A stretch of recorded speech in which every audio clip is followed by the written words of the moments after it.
3월 3일 삼겹살 데이 장전 시장입니다. 오늘 삼겹살 데이인데 좀 시장 반등이 나와서 다들 외식 했으면 좋을 것 같습니다. 자, 뉴욕 증시가 어제 강한 반등이 나왔습니다. 다우야 이제 세일즈포스가 워낙 급등했기 때문에 좀 지수를 끌어올렸는데 나스닥, S&P 500은 미국 2년물, 10년물 국채 금리가 급등하고 달러 인덱스가 올랐는데도 추가적인 상승이 나왔어요.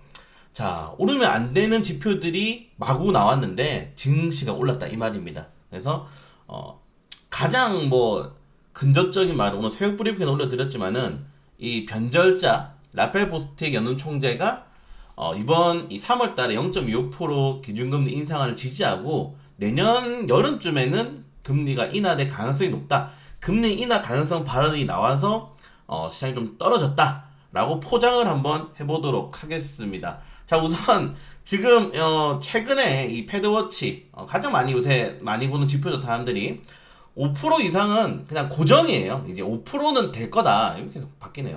5%는 고정으로 이 금리가 아마 될 가능성이 높다. 확률이 거의 굉장히 높죠. 그래서 다음에 있을 이 3월 달에는 0.25% 올리더라도 5월에는 고정금리가 아마 5%가 넘어갈 가능성을 매우 높게 보고 30% 이상이니까 가능성이 매우 높아지고 있는 상황입니다. 그렇기 때문에 투자자들이 이제 5%의 기준금리를 시장에 어느 정도 적용할 때까지 기다리고 있는 상황이었는데 여기에 추가적인 금리 인하 발언이 물론 내년 여름이면은 보통 주식 같은 경우에는 최소 3에서 최대 6개월 정도 선행직하는 지표이기 때문에 그러면 12월 달 올해 말부터는 금리 인하에 대한 기대감을 가질 수 있지 않을까라는 투자자들 생각이 시장을 끌어올렸다라고 지금 포장을 하고 있는데 사실 라파엘 보스틱 연은 총재는 변절자입니다.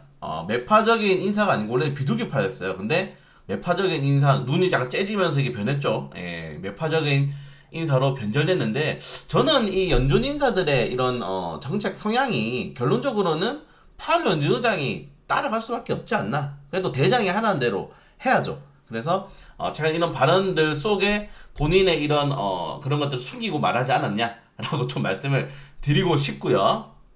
네, 이 정도까지 하겠습니다. 그래서 이런 이 좋은 이슈로 인해서 좀 시장에 반등이 나왔다라는 점, 네.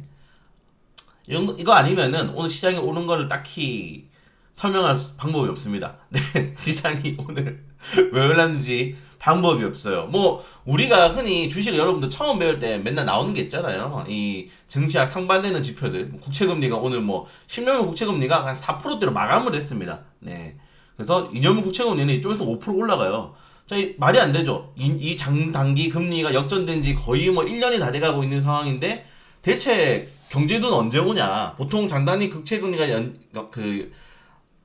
이게 커브 꺾이면은 보통 이제 한 6개월에서 1년 안에는 경기 침체가 무조건 온다. 저도 이렇게 배웠거든요. 경기 침체가 안 오고 있습니다. 물론 계속 말은 나오죠. 경기 침체 나온다, 경기 침체 된다. 지금이 경기 침체일 수도 있고요. 많은 이제 주식 격언 있잖아요. 알고 봤더니 경기 침체였다. 알고 봤더니 바닥이었다. 그런 것처럼 지금이 경기 침체일 수도 있고 더 떨어질 수 있는데 일단 지수는 오르고 있다는 점. 네, 굉장히 황당한 일이죠. 그래서 저는 오늘 갑자기 이걸 보면서 뉴턴이 생각난다. 네, 뉴턴의 이 주식 보시면 알겠지만은 뉴턴의 이제 매매 일지죠. 네, 뉴턴이 몰빵하고 이제 떨어지면서 이런 명언을 남겼습니다. 천체의 움직임은 한치 오차 없이 정확히 계산할 수 있어도 사람들의 관계는 계산할 수 없다. 네, 그 천재 뉴턴도 주식을 모르겠다라고 이제 선언을 한 거죠. 그렇기 때문에 저도 오늘 눈 떴을 때 5시에 눈 떴는데 오른 거예요. 그래서 이거 왜 이러지 하면서 막 30분 넘게 찾아봤는데 그냥 일단은 보수인 총재 발언 플러스 기술적인 반등 나왔구나 이렇게 해석하기로 했습니다. 왜냐면은 이 기본적으로 주식을 배울 때 기초적인 이런 단계에서는 오늘 상승이 나오면 안 되거든요. 네, 이 정도까지 이야기를 하고요. 자, 그걸 제외하고는 연준의 최종금리 전망은 꾸준하게 5%대가 넘어간다는 점, 이걸 시장이 어디까지 버틸 수 있을지 좀 확인해야 될 필요가 있을 것 같습니다. 근데 보통 잘 버텼었어요. 왜냐면은 이 5% 이상의 기준금리가 1월달부터 슬슬 시장에서 나왔기 때문에 2월 초에 나왔죠. 2월 초에 나왔기 때문에 이제 한 달 정도 지났죠. 한 달 지났기 때문에 아마 3월 달에 발표할 고용지표 CPI, PPI에 의해서 저는 결정이 될 거라 생각합니다. 최종금리가 이제 결정될 거예요. 그래서 이번 달까지는 좀 참자. 이번 달 그래도 양해 이제 이번 주에 있고 그리고 그 다음부터 발표되는 경제지표 일정들이 빡빡하게 뭉쳐있죠. 그리고 3월 달에는 FOMC 회의도 있기 때문에 이번 달에만 조금 변동성 있는 증시 찾고 만약에 떨어진다 그러면 하락대 오르가는 종목으로 사면 됩니다.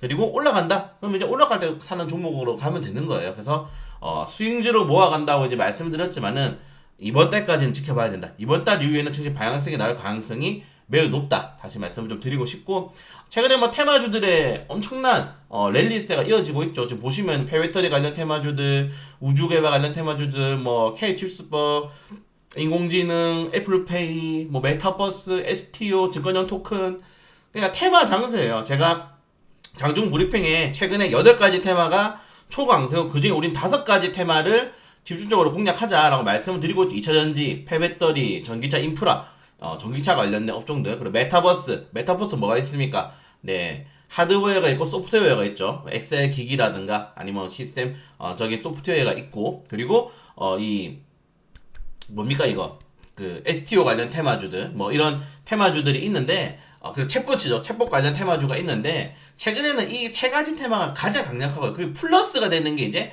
정부 정책으로 나올 수 있는 뭐 이런 정부 정책 기대감 테마주들 그리고 메타버스 관련 테마주 저는 이렇게 생각하고 있습니다. 그래서 이 관련된 5가지 정도의 테마가 좀 가장 강세가 나오고 거기에 플러스 되고 있는 게 뭐 저출산이라든가 인공지능 뭐 파생되는 헬스케어, 뭐 원격 진료 이런 종목들이 가고 있고 그리고 뭐 로봇 이런 테마주도 올라가기 때문에 테마의 장세는 나올 수밖에 없다. 원래 증시가 흔들릴 때는 테마주밖에 안 가요. 네, 대형주가 움직이지 않지 않습니까? 지금 보시면은 그래서 테마주의 장세는 계속될 것이다. 아마 2023년도 계속될 수 있습니다. 그래서 불안하지만 여러분들 불안하지만 이렇게 생각하시면 돼요.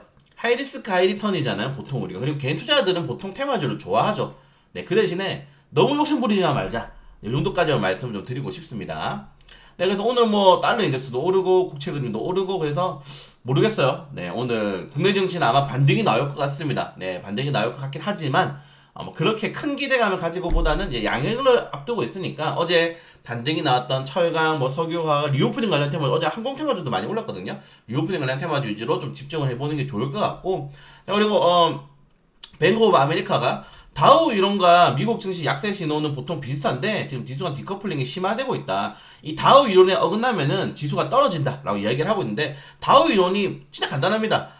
산업재 운송된 지표와 다우 지수가 똑같이 변형돼서 올라갈 때는 지수가 좋은데 이게 디커플링 되면은 언젠간 떨어지더라 이렇게 생각하는 건데 곰곰이 생각해 보세요 여러분들. 다우 보통 우리나라 코스피라고 생각하시면 됩니다. 코스피 200이면은 보통 이제 산업재 업종들이죠. 네, 수출주도 업종들이니까 당연히 산업재와 운송이 동반이 돼야 된다. 그러니까 기초적인 이 경제가 탄탄해야지 증시가 올라간다는 말을 하고 있는 겁니다. 그래서 좀 이렇게 해석해 드리고 싶고 그래서 우리나라도 마찬가지죠. 지금 우리나라가 계속적으로 증시가 올라가지 않고 뭐 대형주들이 부진하고 무역수지가 안 돌아가는 게 우리나라 수출주도 국가인데 수출 매년 적자 나고 있잖아요. 원자재 가격에 비해서 수출이 안 나오니까. 그래서 결국에는 우리나라도 수출이 개선이 돼야지 지수가 좀 많이 팍팍 올라갈 수 있지 않나. 근데 그 지수를 그 무역 수지가 개선되려면은 인플레이션이 좀 조정이 나가야 되는데 인플레이션을 촉발하고 있는 거는 전쟁이죠. 그럼 결론은 모든 우리의 지금 흔들리는 이런 경제 전 세계 경제의 트리거들을 누가 쥐고 있습니까? 미국이 총을 쥐고 있는 거예요. 총을 쥐고. 네, 미국이 결정하는 일이다. 미국한테 잘 보여야 된다. 어쩔 수가 없습니다. 최근에 뭐 제가 반도체 지원법으로 해서 맨날 바이든 대통령이 맨날 치면 그래도 욕했잖아요. 근데 바이든 대통령의 이 혓바닥 놀림에 우리나라 경제의 근간이 흔들릴 수 있습니다. 네, 바이든 대통령한테 좀 잘해야 될 것 같아요. 카톡이라도 보내고 싶네요. 네, 이 정도까지만 하고요. 네, 그걸 제외하고는 좀 빠르게 넘어가시면 될 것 같습니다. 왜? 똑같은 뉴스거든요. 최근에 다 나온 뉴스가. 자, 그래서 정부 정책에 대한 기대감들 좀 많이 가져가시면 될 것 같아요. 정부 정책이 최근에 제가 제2의 허니문 랠리는 내년 총선이 온다라고 말씀드렸는데 지금 정부가 꾸준하게 이런 우리가 흔히 말하는 산업에 대한 좀 이 지원을 진행을 하고 있습니다. 이 메타버스 산업을 키우기 위해서 규제를 계속 완화하겠다 이런 건 굉장히 좋은 거죠. 그냥 규제를 완화하는 것도 있지만 일단 규제를 먼저 만들고 그 다음에 완화하는 거는 굉장히 큰 호재거든요. 지금 이야기가 논의로 가지만은 증권형 토큰 관련 테마주들이 최근에 많이 올라왔다 조정이 나오고 있는 게 규제를 좀 만들겠다라고 먼저 이야기를 한 거예요. 근데 규제를 만들면은 사업자들이 참가하기 많이 힘듭니다. 근데 규제가 있어서 참가한 기업들이 규제를 완화해주면은 이제 조금 더 확대가 될 수 있는 겁니다, 산업들이. 그래서 규제는 무조건 있어야 돼요. 아니면은 권도용 사태, 제2의 테러 사태가 발생하니까 정부는 안전장치를 만들어 놓고, 근데 이게 너무 과하다 싶을 땐 열어주는 겁니다. 그래서 기본적으로 안전장치를 먼저 만든 다음에, 정말 우리가 흔히 아는, 말도 안 되는 기업들은 들어오지 않게 한 다음에, 어느 정도 기업이 들어왔을 때 풀어주는 거는 굉장히 좋다. 그래서 메타버스에 대한 규제가 완화될 경우에는 이런 산업들이 확대될 가능성이 좀 크다는 점 확인하시면 될 것 같고요. 그리고 로봇 관련된 이슈 계속 나옵니다. 네, 이번에 로봇 관련된 이슈 또 규제 개혁 이슈 나오죠. 그렇기 때문에 실질적으로 로봇 관련 테마는 3개만 보면 된다. 로봇 테마가 좋은 게 뭐냐면은 3개만 보면 돼요. 로봇스타, 로보티즈, 레인보우 로보티क्스 이 3개만 보면 되니까 그냥 이 3개는 하나 가지고 있지 않은 이 3개 중에는 하나 정도는 가지고 있어야 된다. 근데 레인보우 로보티क्스는 너무 올라가거든요. 200% 올라서 제가 그래서 요새 계속 로봇스타, 로보티क्스를 말씀드리는 거예요. 200% 오른 건 좀 그러니까 그래도 한 50% 오른 거 사자. 그래서 로보티스, 로보스타 위주로 조금 적극적으로 공략해 보시는 게 좋을 것 같습니다. 네, 그럼 오늘 개별적인 이슈들 한번 체크해 보시면 좋을 것 같고, 자, 여전히 반복적으로 말씀드리고 싶습니다. 장 초반에 외국인 투자자들의 매매를 움직일 수 있는 게 환율이죠. 우리가 딱 개장하자마자 맨 처음 봐야 될 게 환율 개장하는 거 보고, 여기 환율은 나쁘지 않아서 환율 개장하는 거 한번 먼저 보고 외국인 투자자들 매매 동향 보고 그 다음에 공략을 해야 돼요, 테마주들을. 네, 그래서 만약에 장 초반에 환율도 급등해, 그러면은 약간 쉬어야 돼요. 약간 쉬면서 기관 금융 투자들이 하도 이제 최근에 쇼 포지션 잡기 때문에 얘들이 무슨 뭐가 단타치는지 확인한 다음에 들어가는 거고, 그게 아니면은 외국인 투자자 따라 들어가면 됩니다. 그래서 장 초반에 이거 3개 정도 먼저 확인한 다음에 흐름 잡고 또 브리핑 해드릴 테니까 잘 따라와 줬으면 좋을 것 같고, 오늘 다시 말씀드립니다. 이 삼겹살 데이, 네, 잘 삼겹살 구워 먹을 수 있도록 단타 성공해 볼 수 있도록 하겠습니다.